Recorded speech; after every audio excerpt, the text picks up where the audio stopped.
মাছের ডিমের বড়া কম বেশি কিন্তু অনেকেই খেয়েছো, বাট আজকে তোমাদের সাথে শেয়ার করবো মাছের ডিমের ঝাল, যেটা কিন্তু আমার মায়ের থেকে শিখে বানানো। তো সবার ফার্স্টে মাছের ডিমগুলোতে একটুখানি লবণ, একটু হলুদ, একটু কাশ্মীরি লঙ্কা, একটু বেসন আর একটু তেল দিয়ে ভালো করে মাখিয়ে নিতে হবে। তারপর কড়ার মধ্যে তেল গরম করলে একে একে ডিমগুলো দিয়ে ভেজে নিতে হবে। ব্যাস, অনেকে কিন্তু এই ভাজা কনসিস্টেন্সি মানে মাছের ডিমের যে বড়া এটাকেই খায়, বাট আজকে আমি একটু এক্সট্রা বানাবো আমার মায়ের থেকে শিখে। তো ওই তেলের মধ্যে একটু পেঁয়াজ কুচি আর একটু পেঁয়াজ বাটা দিয়ে ভালো করে একটু নাড়িয়ে চাড়িয়ে নিয়ে বেসিক্যালি কষিয়ে নিয়ে তার মধ্যে এবার একটু আদা রসুন পেস্ট অ্যাড করে দিলাম।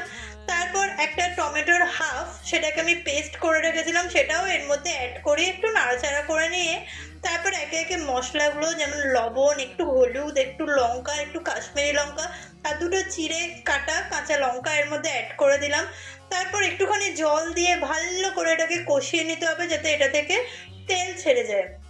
তো ভালো করে কষিয়ে নিয়ে যখন মশলাটা থেকে তেল ছেড়ে গেল, তখন একে একে ভেজে রাখা বড়াগুলো এর মধ্যে অ্যাড করে তারপর একটু নাড়াচাড়া করে আর পরিমাণ মতো জল আর লবণ দিয়ে দিলাম।